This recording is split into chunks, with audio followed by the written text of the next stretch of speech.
Neville Goddard, 1960 Lectures. It came out on an album, an LP, and there's only 2 lectures for the year. It's side 1 and side 2 of this album. There was nothing from 1961, nothing from 1962. We just finished 1959 lectures, and there's a compilation now on the channel. So I'm going to read these 2, and then we're going to get back into the 1963 lectures. The Secret of Imagining, 1960 LP, side 1. It may seem incredible, but it is true. The world in which we live is a world of imagination. In fact, life itself is an activity of imagining. All that we behold, though it appears without, it is within, in our imagination, of which this world of mortality is but a shadow. Nothing appears or continues in being by a power of its own. Events happen because comparatively stable, imaginable activities created them. And they continue in being only as long as they receive such support. That would be from here. Therefore, the secret of imagining is the greatest of all problems, to the solution of which everyone should aspire.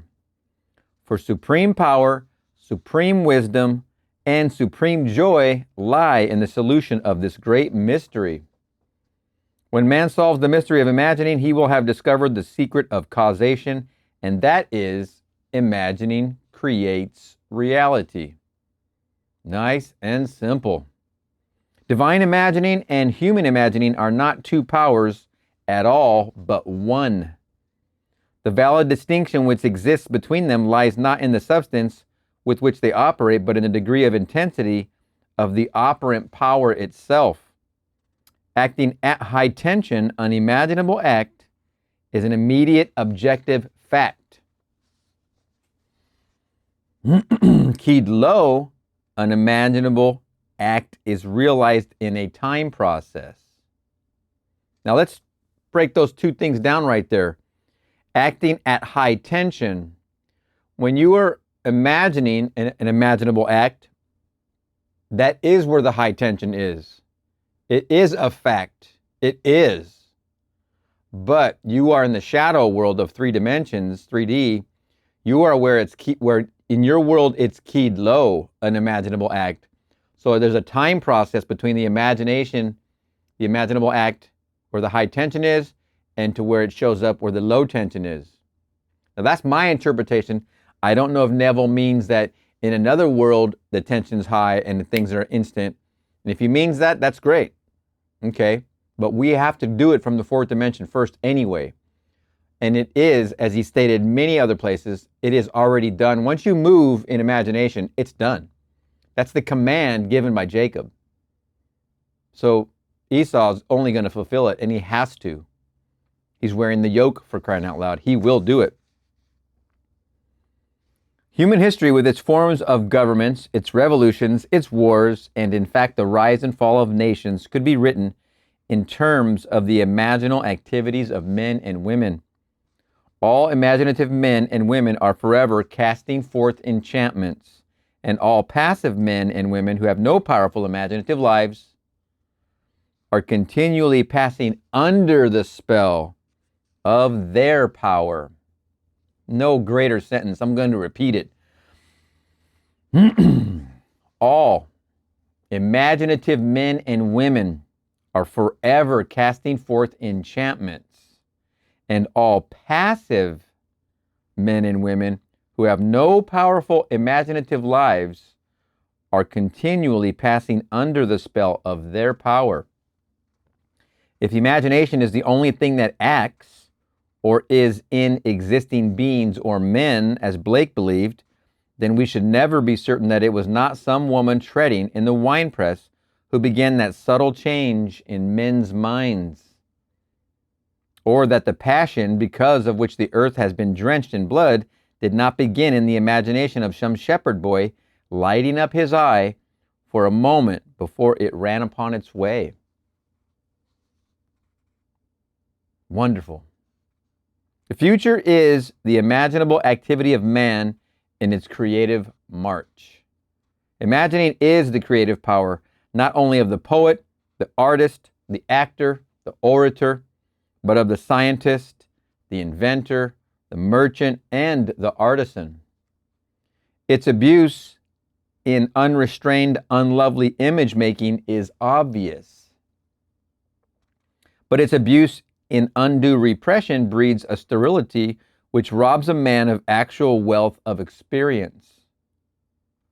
Imagining novel solutions to ever more complex problems is far more noble than to restrain or kill out desire. Life is the continuing solution of a continuously synthetic problem. Imagining creates events. Our world, created out of men's imagining, comprises unnumbered warring beliefs. Therefore, there could never be a perfectly stable or static state.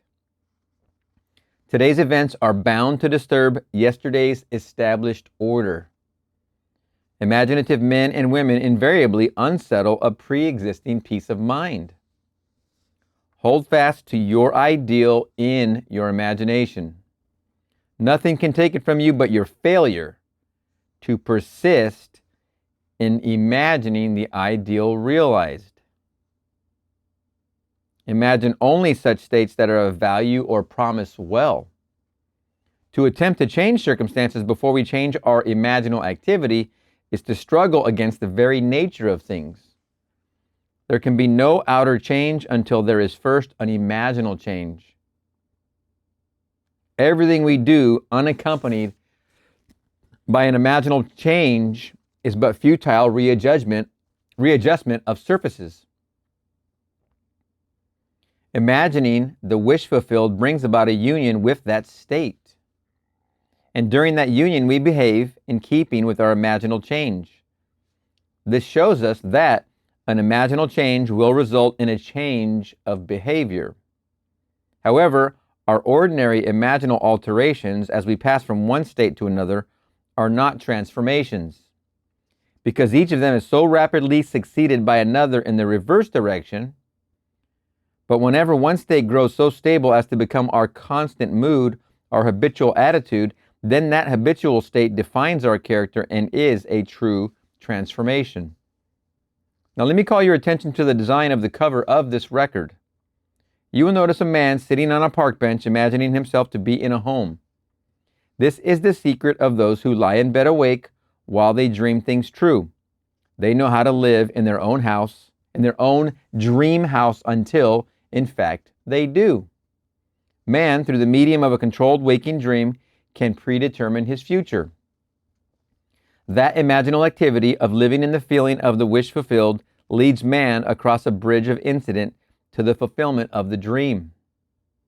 If we live in a dream, thinking from it and not of it, then the creative power of imagining will answer our adventurous fancy, and the wish fulfilled will break in upon us and take us unawares. Man is all imagination.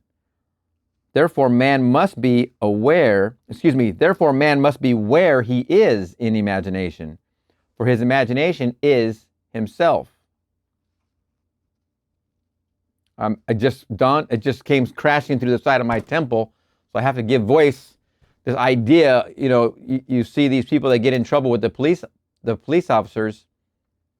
My teacher turned me on to this idea a long time ago, and I never looked at it like this, but your imagining creates your reality, so then your imagination and your imaginable events also create your experiences.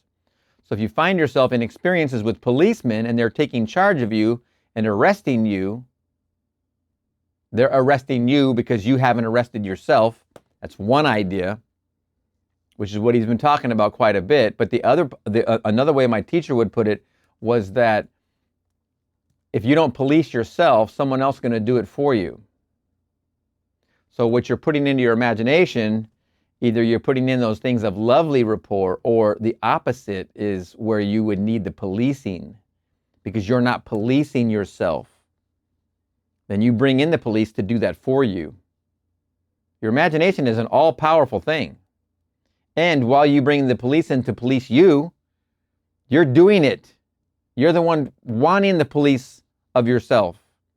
You're wanting to police yourself, and you're refusing to do it, then you're calling on Esau, as Jacob, you're calling on Esau to do it for you because you're not willing to do it for yourself.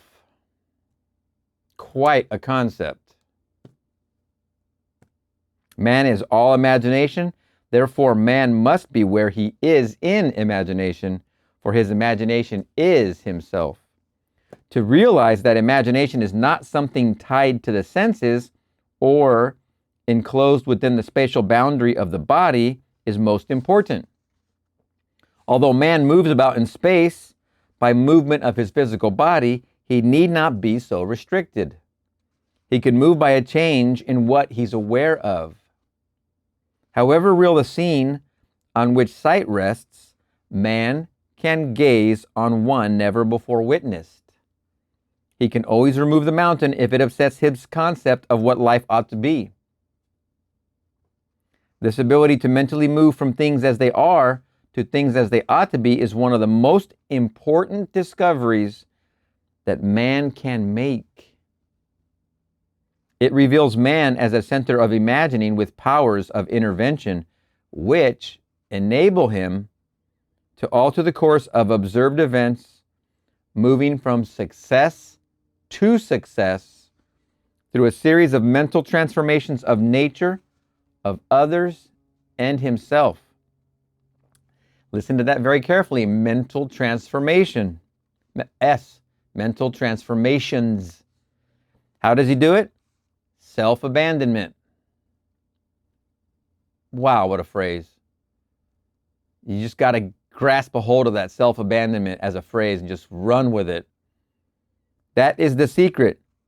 He has to abandon himself mentally to his wish fulfilled in his love for that state.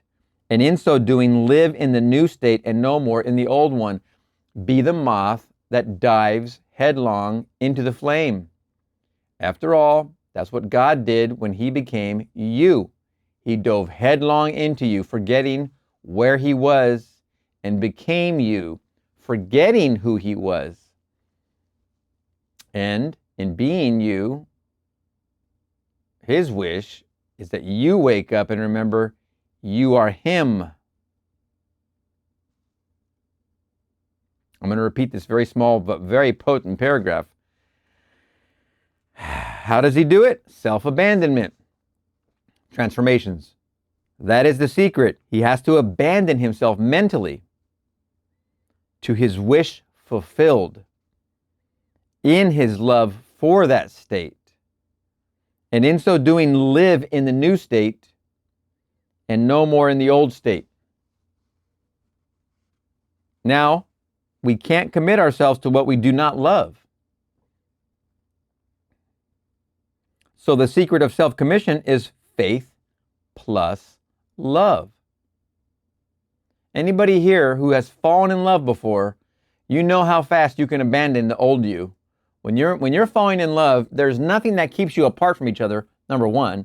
And number two, you could give a flying you know what about the past and about everybody around you. They all of a sudden don't exist, literally don't exist, because you are so close with your newfound love, you don't want to spend any moment away from each other. Everything else has disappeared in your reality. Everything else is gone. That's exactly how you're supposed to commit yourselves. Now, we can't commit ourselves to what we do not love. So the secret of self-commission is faith plus love. Faith is believing what is incredible. We commit ourselves to the feeling of the wish fulfilled in faith that this act of self-commission will become a reality. And it will because imagining creates reality. Imagination is both conservative and transformative. It is conservative when it builds its world from images supplied by memory and the evidence of the senses. It is creatively transformative when it imagines things as they ought to be, building its world out of the generous dreams of fancy. In the procession of images, the ones that take precedence naturally are those of the senses. Nevertheless, a present sense impression is only an image. It does not differ in nature from a memory image or the image of a wish. Listen to this very important sentence. 2 sentences maybe. We got to break it down. Imagination is both conservative and transformative. It is conservative when it builds its world from images supplied by memory and the evidence of the senses. It is creatively transformative, we're talking about imagination, when it imagines things as they ought to be, building its world out of the generous dreams of fancy. In the procession of images, the ones that take precedence naturally are those of the senses. Nevertheless, a present sense impression is only an image. It does not differ in nature from a memory image or the image of a wish. What makes a present sense impression so objectively real is the individual's imagination functioning in it and thinking from it. Whereas in a memory image or wish, the individual's imagination is not functioning in it or thinking from it, but is functioning out of it and thinking of it. If the individual would enter into the image in his imagination, as the design on the cover of this record suggests, then would he know what it is to creatively to be, then he would know what it is to be creatively transformative. Then would he realize his wish, and then he would be happy. If you haven't seen the cover, just look up Neville Goddard, 1960, LP, The Secret of Imagining, and that cover will be the thumbnail, I believe, on the YouTube video. You'll see the guy sitting on the couch. There's 2 worlds right there, and he's that one that's making this image, which is it's a great image for this portrayal. If the individual would enter into his image in his imagination, as the design on the cover of this record suggests, then would he know what it is to be creatively transformative. Then would he realize his wish, and then he would be happy. Yes, happy. Very, very happy. Every image can be embodied, but unless man himself enters the image and thinks from it, it is incapable of birth. Incapable of birth. Incapable means not capable. Therefore, it is the height of folly to expect the wish to be realized by the mere passage of time. That which requires imaginative occupancy to produce its effect obviously cannot be effected without such occupancy. We cannot be in one image and not suffer the consequences of not being in another. If you were, I used an example a few videos ago, and I don't know which one it was, but I says, you get in a plane right now, go fly over to Oahu, get in the car, go over to the North Shore, go find Waimea Bay, park, go down to the beach, sit right there, look at the palm trees, kick back on the beach. We cannot be in one image and not suffer the consequences of not being in another. Now, if you flew over there and you're on the beach right now listening to this, laughing, it's because you cannot be in the image where you are at the airport in your hometown. We cannot be in one image and not suffer the consequences of not being in another. Now, if you're at the airport and you're not making it through and you didn't get to Hawaii, you can't be in that image, you cannot be in one image stuck in the airport and not suffer the consequences of not being in another.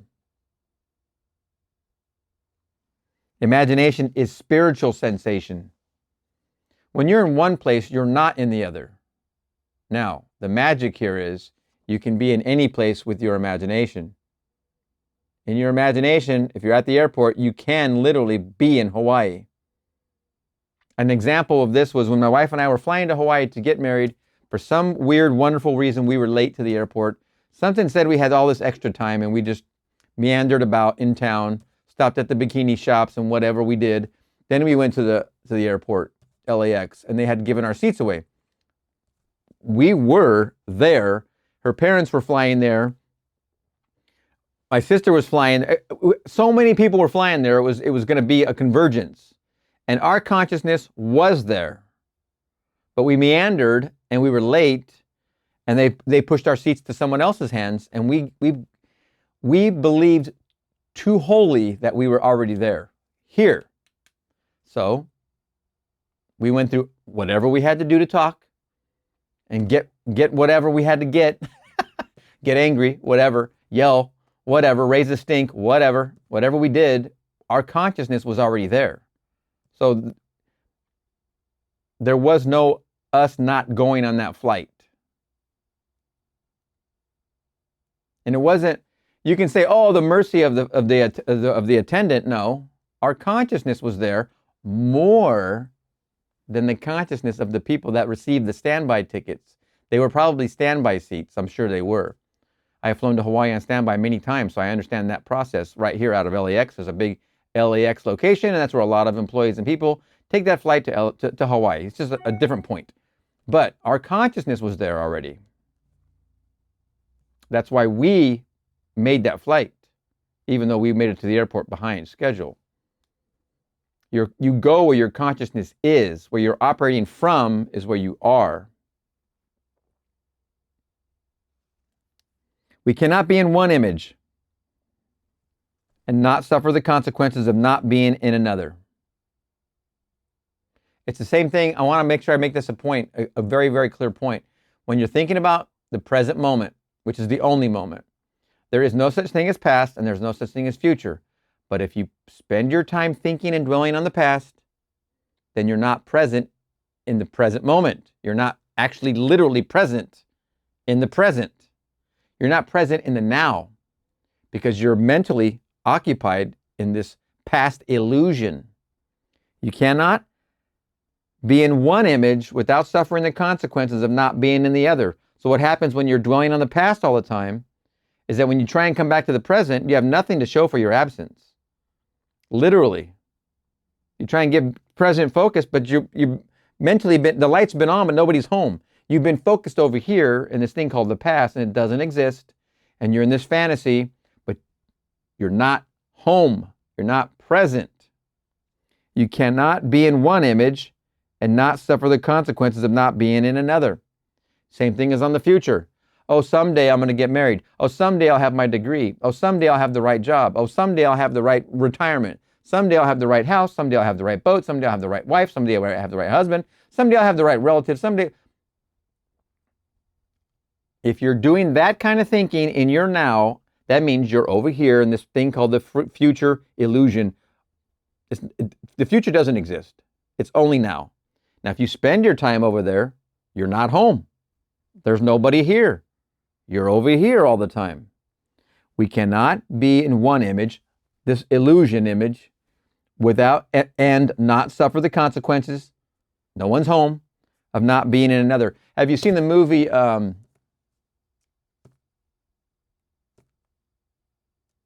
It is Adam Sandler, and he's got a remote control, and I don't know the name of the movie. I think it might be just called Remote. I don't know. It's something like that. It's got Christopher Walken, and he gets that remote control, and he keeps doing this number about getting his work done and getting the bonus and getting this partnership and this promotion, and then he can do this, and then he can do that with his family, and then he can. It's always an and then. It's always a future. And David Hasselhoff is the boss, and it's a very, very well done movie, very well made, and it has everything to do with this one sentence. Because that character in that movie is constantly in a push. And then he comes back to realize everything's gone. His marriage is gone. And she happens to be with this other guy that he doesn't like, the guy that was actually kind to his kids. Because he wasn't home. He was suffering literally the consequences of not being in the place. We cannot be in one image. He was not present. He was at that future place. And not suffer the consequences of not being in another. The another was minding his family, being loving, being present. Great movie. I mean, to tell you, that movie, if you don't shed a tear on that movie, I don't know what you're made out of.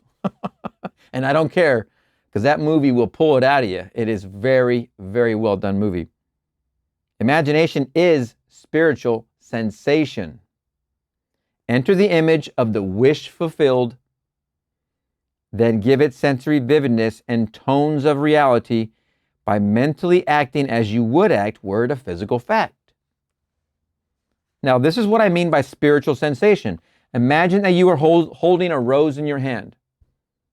Imagine right now, if you can close your eyes, let's go ahead and close your eyes because it helps. Imagine you are holding a rose in your hand, not the thorns, the rose. Smell it. Do you smell it? Do you detect the odor of roses? Well, if the rose is not here, why is its fragrance in the air? Through spiritual sensation, that is, through imaginal sight, sound, scent, taste, touch, man can give to the image sensory vividness. Man can give to the image sensory vividness. You can imagine a thing and then put all 5 senses into it. You can give it sight, sound, you can give it scent, you can even taste it if we were imagining a lemon, for instance, and touch. Sight, sound, scent, taste, touch. You can give a mental image all 5 of your senses. If you can do that with the rose, I don't know why you'd want to taste the petal. You can use a lemon in your imagination if you want, or a slice of a lemon wedge. You can taste the lemon wedge. You can smell the lemon. First of all, you can feel the lemon. You can feel the wedge in your hand. You can smell it. You can see it for sure. But then when you take it in there, when you put it into your mouth and you taste that lemon wedge, you get it here too. And you get it through the olfactory too. It's going to go spinning around in your taste buds. My mouth's already watering right now. This is what we're talking about cultivating. Using your senses, giving life to the mental images with our senses, giving life to them, feeling them. Remember, the word is feel, but it has to do with sight, sound, scent, taste, and touch. 5 senses are how you feel things. Let's use the broad word feel to cover all 5 of those. And the best you can, whatever image you want to experience, whether that's love, marriage, family, responsibility, whether that's money, wealth, doesn't matter. Health, activity, going surfing, whatever you're doing, moving around, jogging, running, laughing, skipping. You give that vividness through the 5 senses. Okay, you can see yourself doing it. From first person, see your arms moving if it's one of walking, for instance. Look down and see your arms.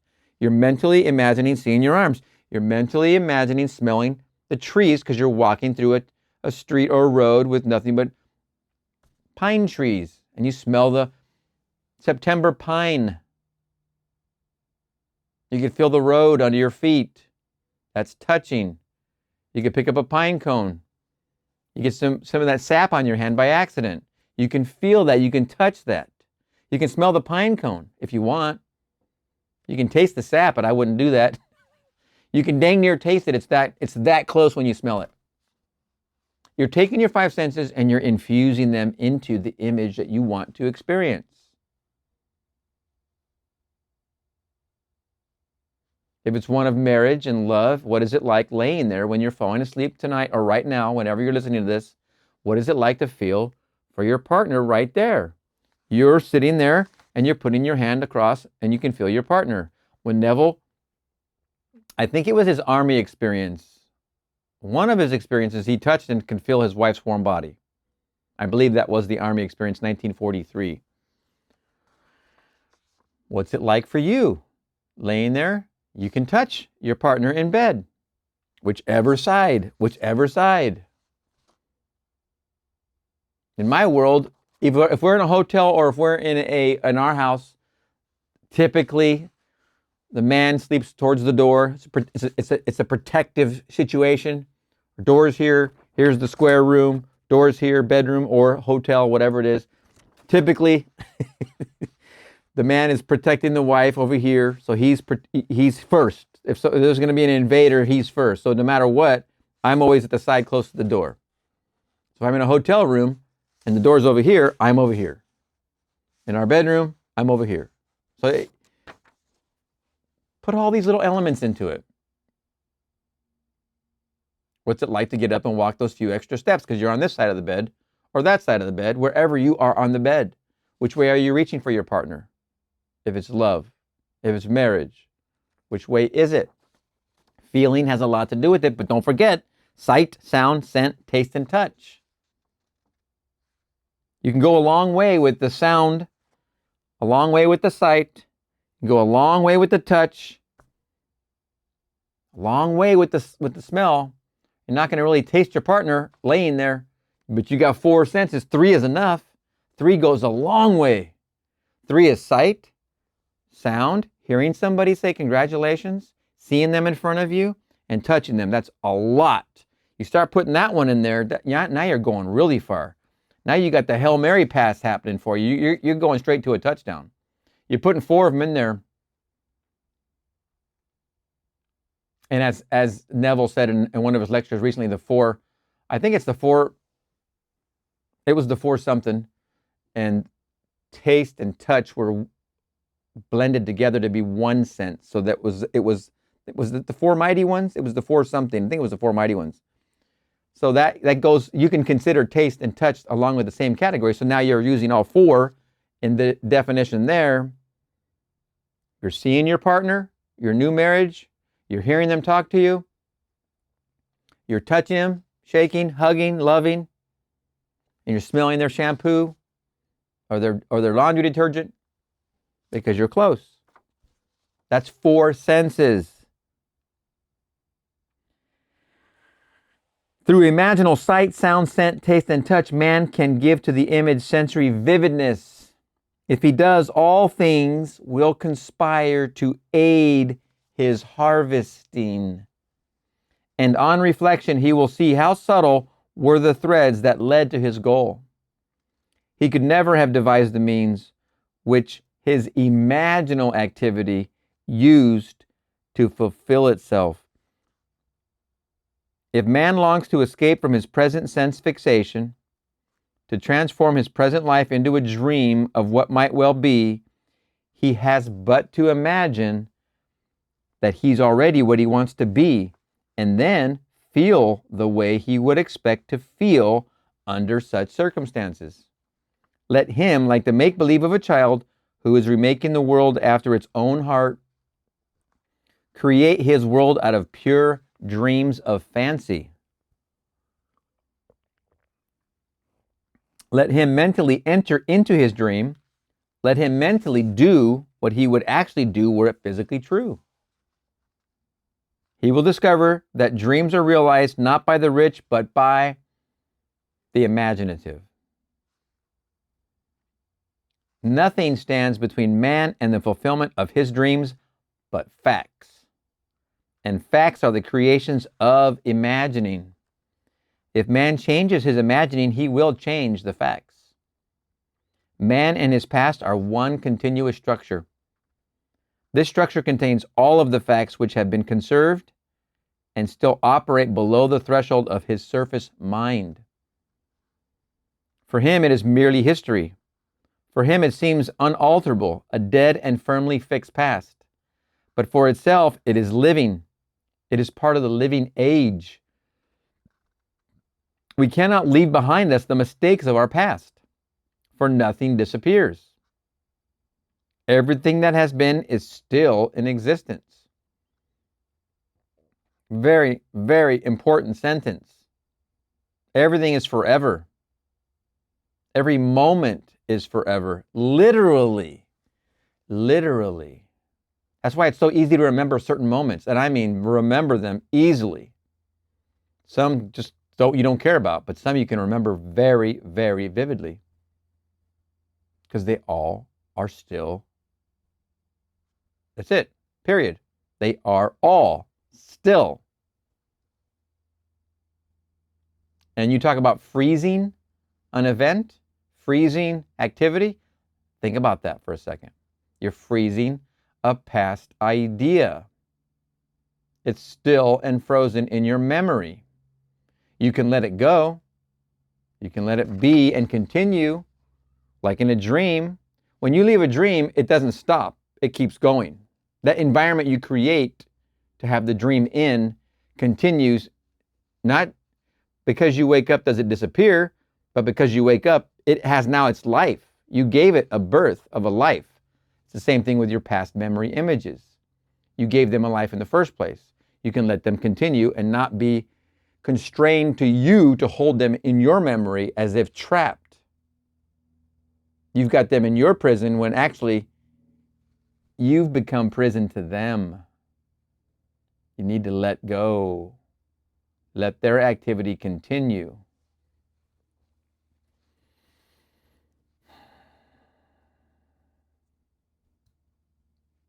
There was a story Seth was talking about in the class, and I think it was ESP class, and somebody was talking about the end of an animal when this other predator got this other animal, and Seth described that the animal that was eaten knew its place in the food chain.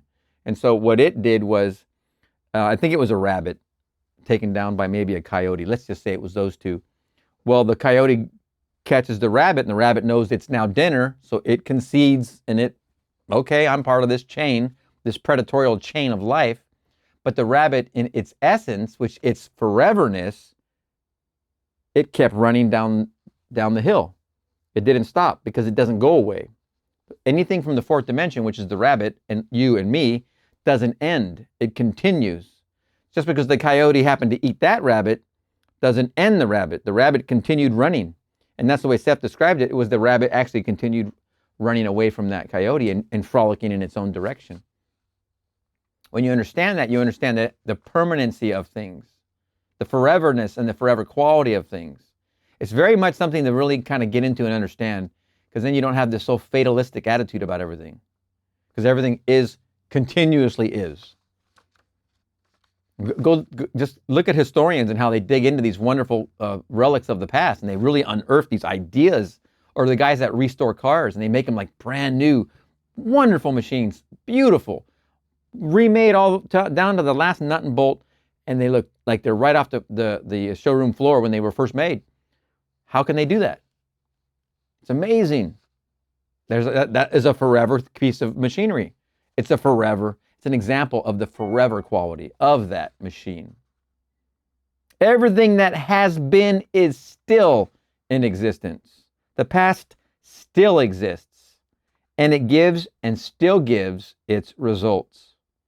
Man must go back in memory, seek for, and destroy the causes of evil, however far back they lie. Remember, evil means missing the mark. It means not hitting the mark of what you desire or what you want to achieve or what your goal is. That's what evil means. So if you're going to go back and destroy evil, that's what you're destroying, missing the mark. Whenever you are missing the mark. Very subjective, meaning you. It's focused on you. I love the way he says this here. Man must go back in memory and seek for and destroy the causes of evil. And seek for and destroy the causes of evil, however far back they lie. This going into the past and replaying a scene of the past in imagination as it ought to have been played the first time, I call revision, and revision results in repeal. Changing our lives means changing the past. The causes of the present evil are the unrevised scenes of the past. The past and the present form the whole structure of man. It is carrying all of its contents with it. Any alteration of content will result in an alteration in the present and future. Live nobly so that mind can store a past well worthy of recall. Should you fail to do so, remember the first act of correction or cure is always revise. If the past is recreated into the present, so will the revised past be recreated into the present. Or else the promise that though your sins are like scarlet, they shall be as white as snow is a lie. And what Neville doesn't unpack right there, which very much is totally true, is how that happens. Now, in the Seth material, you can get down into the nth degree of this understanding of what he just mentioned. And when you do recreate the past into the present, and then the result is the revised past recreates into the present, in the Seth material, Seth delivers the idea here to such a degree that you understand it at the point and process where when you go into the past and now you're there, then the future's different. So you're not leaving the let me mark my point right there. You're not leaving this present and then jumping over here into this past. You're not when you're doing revision, you're going from the perspective of the present moment, and you're restructuring what's going on in your mind here, what happened here. So then what happens here is you literally sent a new idea of a recreation of the past. You didn't go to the past as a place and then push forward with it. And sometimes Neville says that, and I know why he's saying it, because he's saying it because we have to learn this. We have to learn this in a linear fashion. So I know why he says it a certain way, but it's not happening that way. What's happening with revision is you're only ever in the present moment. You might as well just accept that because that's what it is. You're only ever now and you can't be anything else. Now here, when you close these, you can be in this place called the past. You can be in this place called the future, but you're only in a now. All of it's only an eternal now. When you revise the past is an idea you think you experienced. Now I'm going down into some advanced, deeper end of the pool stuff, but go with me for a second here because I think you'll get something out of this because it's fun. When you're in the present and you have something in your past you want to revise because you want it to go another way. This works wonderfully, by the way. I'm not discounting revision. I want to flesh it out a little more to understand it for those of us who'd like to go on this level. Because there are some of you that like that, and I like it. Why not?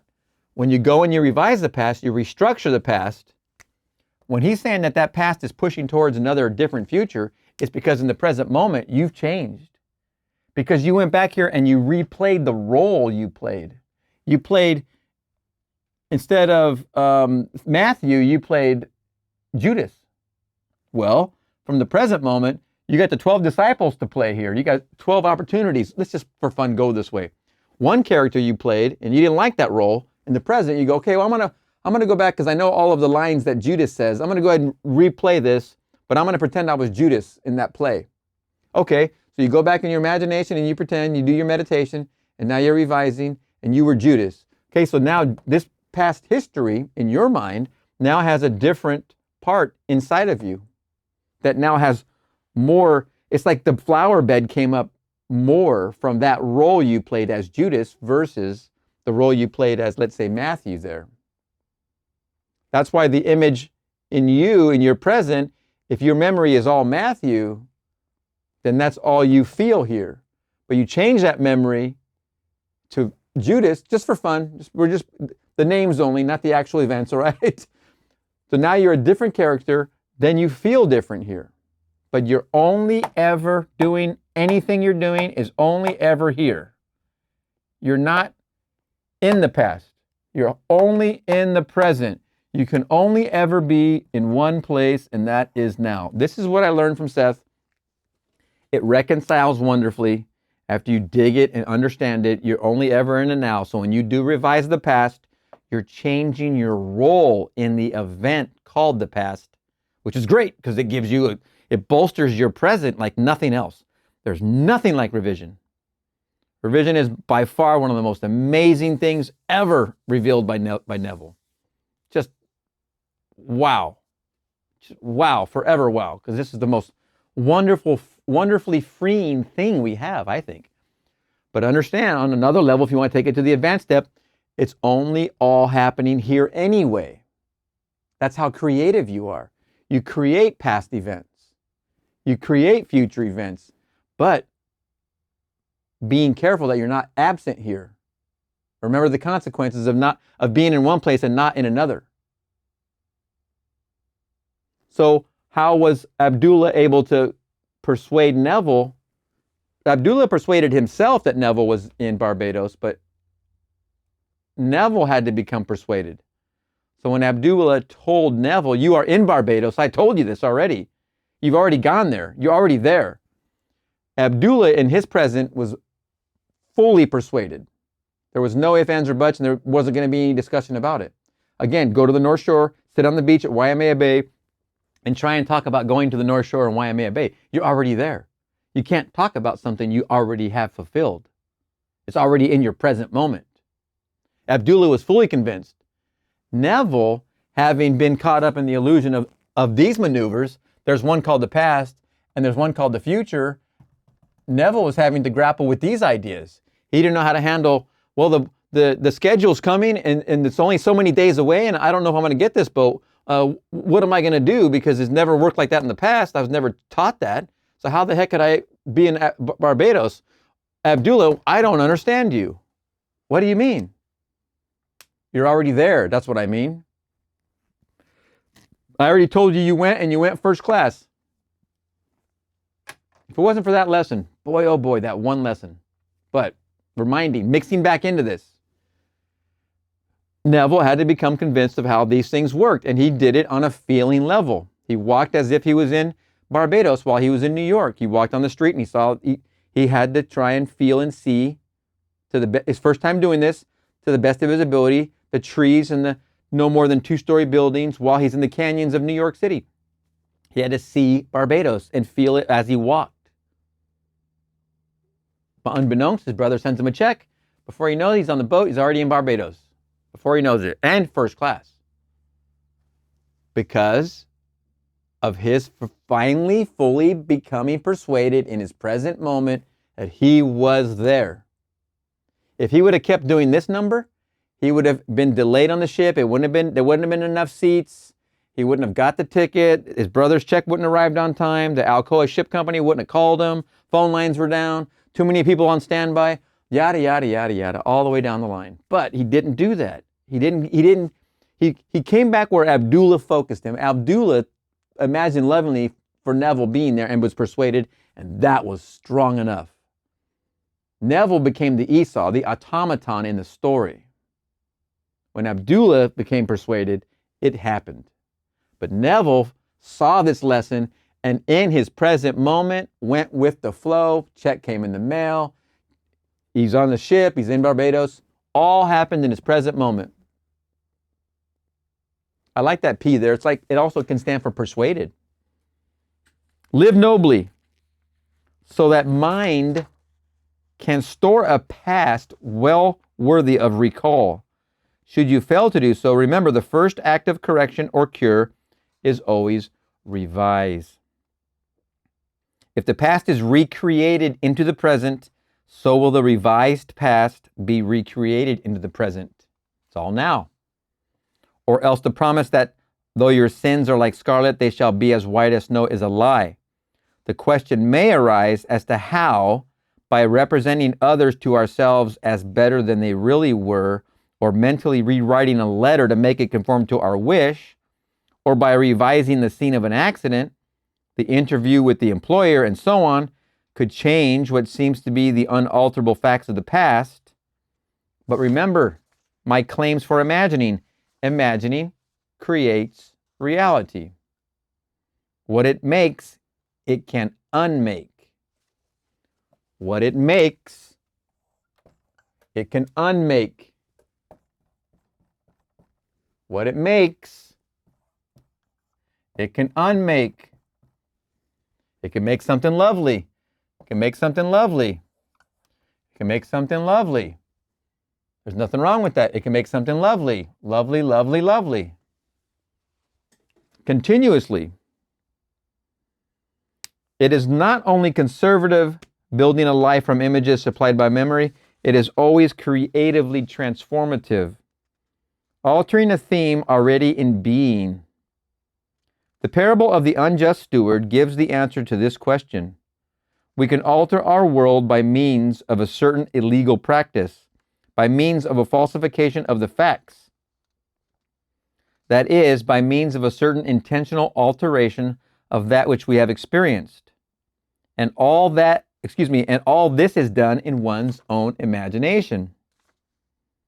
This is a form of falsehood, which is not only condemned, this is a form of falsehood which is not only not condemned, but is actually approved in the gospel teaching. By means of such falsehood, a man destroys the causes of evil and acquires friends. And on the strength of this revision, proves, judging by the high praise the unjust steward received from his master, that he is deserving of confidence. Because imagining creates reality, we can carry revision to the extreme and revise a scene that would be otherwise unforgivable. Anything, everything can be revised. We learn to distinguish between man, who is all imagination, from those states into which he may enter. An unjust steward looking at another's distress will represent the other to himself as he ought to be seen. Were he himself in need, he would, like the man on the cover of this record, enter his dream house in his imagination and imagine what he would see and how things would seem and how people would act after these things should be. Then in this state he would fall asleep feeling the way he would expect to feel under such circumstances. Would that all the Lord's people were unjust stewards, mentally falsifying the facts of life to deliver the individuals forevermore.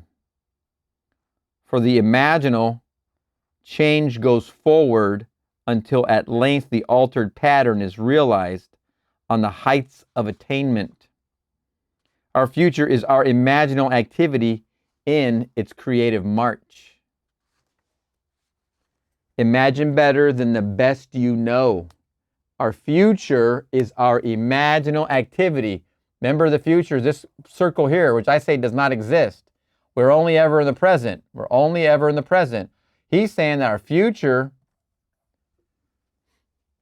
I say our new now, is our imaginal activity in its creative march. Now, I understand why he's using the word future there, and that's okay, but I always have a bone to pick here and there sometimes. Not all the time, but here and there. But I understand why he's using it that way. It is, of course, our new, I like to say our new now because it's still, when I say our new now, it's because I always get to express where we actually are. So my new now, let's do it. Our new now is our imaginal activity in its creative march. There you go. I just altered Neville's.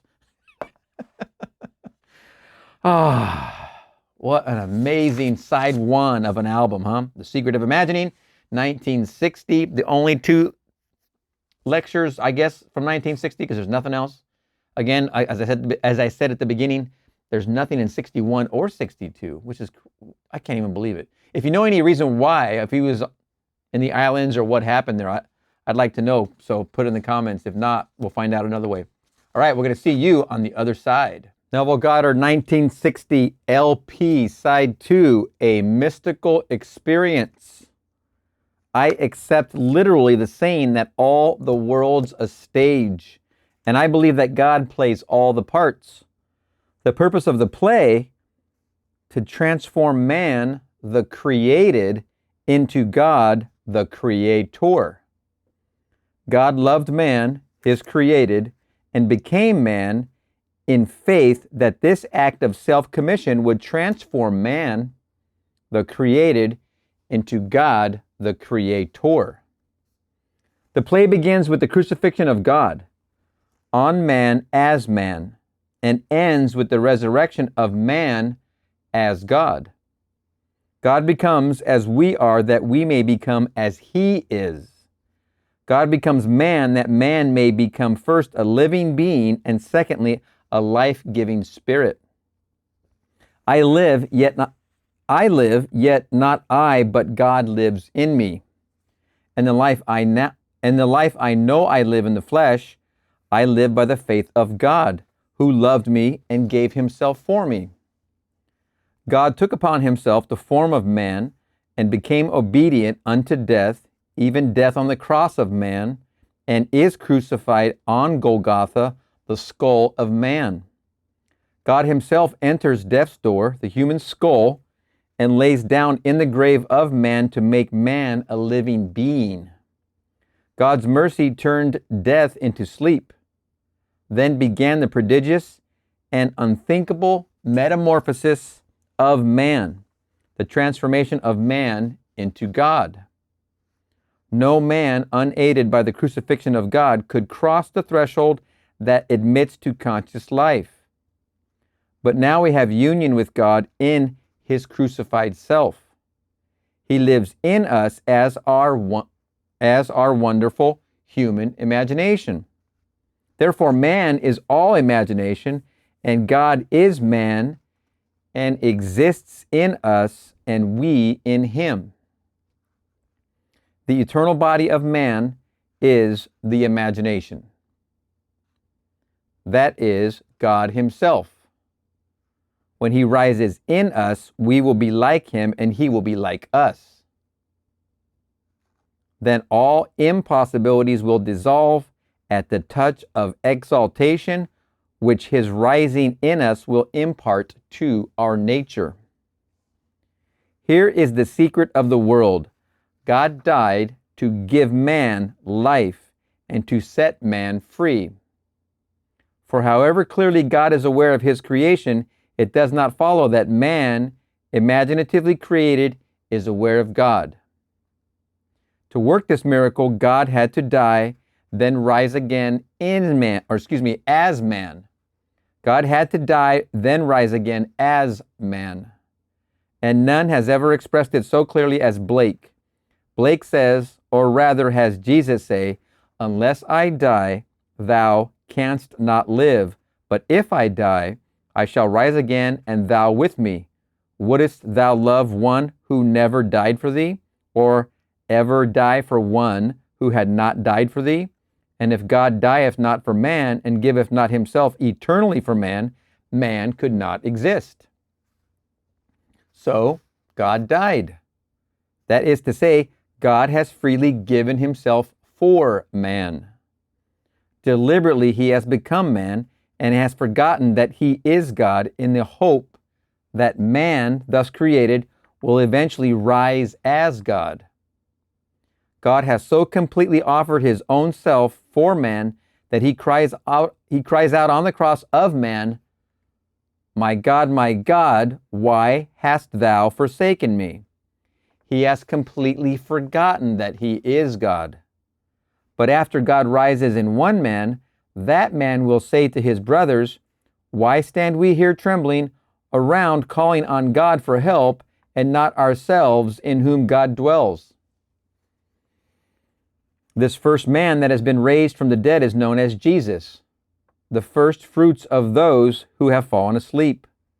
For man, God died. Now by a man has come also the resurrection of the dead. Jesus resurrects his dead father by becoming him. In Adam, the universal man, God sleeps. In Jesus, the individualized God, God wakes. In waking, man, the created, has become God, the creator, and can truly say, "Before the world was, I am." Just as God, in his love for man, so completely identified himself with man that he forgot that he was God, so man, in his love for God, must so completely surrender himself to God that he lives the life of God and no longer that of man. Very profound sentence. We must repeat. Just as God, in his love for man, so completely identified himself with man that he forgot that he was God, so man, in his love for God, must so completely surrender himself to God that he lives the life of God and no longer that of man. God's play, which transforms man into God, is revealed to us in the Bible. It is completely consistent in imagery and symbolism. The New Testament is hid in the Old Testament, and the Old is manifested in the New. The Bible is a vision. It is not a doctrine or a ritual. The Old Testament tells us of God's promises. The New Testament tells us how these promises were fulfilled and how they are fulfilled. The central theme of the Bible is the direct, individual, mystical experience of the birth of the child. That child of whom the prophet spoke, "To us a child is born, to us a son is given, and the government will be upon his shoulder, and his name will be called Wonderful Counselor, Mighty God, Everlasting Father, Prince of Peace. Of the increase of his government and of peace there will be no end." When the child is revealed to us, we see it, we experience it. And the response to that revelation can be stated in the words of Job, "I had heard of thee by the hearing of the ear, but now my eyes see thee." The story of the incarnation is not fable, allegory, or some carefully reasoned formula to enslave the minds of men, but mystical fact. It is a personal, mystical experience of the birth of oneself out of one's own skull, symbolized in that of a child wrapped in swaddling clothes and lying on the floor. There is a distinction between hearing of this birth of a child from one's own skull, a birth which no scientist or historian could ever possibly explain, and actually experiencing the birth, holding in your own hands and seeing with your own eyes this miraculous child, a child born from above, out of your own skull, a birth contrary to all the laws of nature. This event, as it is recorded in the Gospels, actually takes place in man. But of that day or that hour when the time will come for the individual to be delivered, no one knows but the Father. Do not marvel that I say to you, you must be born from above. The wind blows where it wills, and you hear the sound of it, but you do not know whence it comes or whither it goes. So it is with everyone who is born of the Spirit. This revelation in the Gospel of John is true. Here is my experience of this birth from above. Like Paul, I did not receive it from man, nor was I taught it, but it came through the actual mystical experience of being born from above. None can speak truly of this mystical birth from above but the one who has experienced it. I had no idea that this birth from above was literally true. For who before the experience could believe that the child, the Wonderful Counselor, the Mighty God, the Everlasting Father, the Prince of Peace, was inwoven in his own skull? Who, before the experience, would understand that his Maker is his husband and the Lord of hosts is his name? Who would believe that the Creator went in unto his own creation, man, and knew it to be himself, and that this entrance into the skull of man, this union of God and man, resulted in the birth of a son out of the skull of man, which birth gave to that man eternal life and union with his Creator forever? If I now tell what I experienced that night, I do so not to impose my ideas on others, but that I may give hope to those who, like Nicodemus, wonder, how can a man be born when he is old? How can he enter a second time into his mother's womb and be born? How can this be? Well, this is how it happened to me. A heavenly dream in which the arts flourished was suddenly interrupted by the most intense vibration centered at the base of my skull. Then a drama as real as those I experience when I am fully awake began to unfold. I felt myself within my skull trying to force my way through its base. Something gave way and I felt myself move head downward through the base of my skull. I squeezed myself out inch by inch. When I was almost out, I held what I took to be the foot of the bed and pulled the remaining portion of me out of my skull. There on the floor I laid for a few seconds. Then I rose and looked at my body on the bed. It was lying on its back and tossing from side to side like one in recovery from a great ordeal.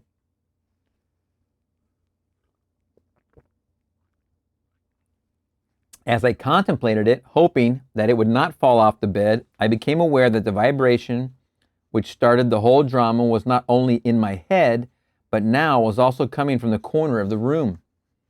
As I looked over to the corner, I wondered if that vibration could be caused by a very high wind, strong enough to vibrate the window. I could not believe that the vibration, which I still felt within my head, was related to that which seemed to be coming from the corner of the room. Looking back to the bed, I discovered that my body was gone, but in its place sat my 3 oldest brothers. My oldest brother sat where the head was. My second and third brothers sat where the feet were. None seemed to be aware of me, although I was aware of them and could discern their thoughts. The oldest brother was the one that was a doctor. I suddenly became aware of the reality of my own invisibility. I noticed that they too were disturbed by the vibration coming from the corner of the room. My third brother was the most disturbed and went over to investigate the cause of the disturbance.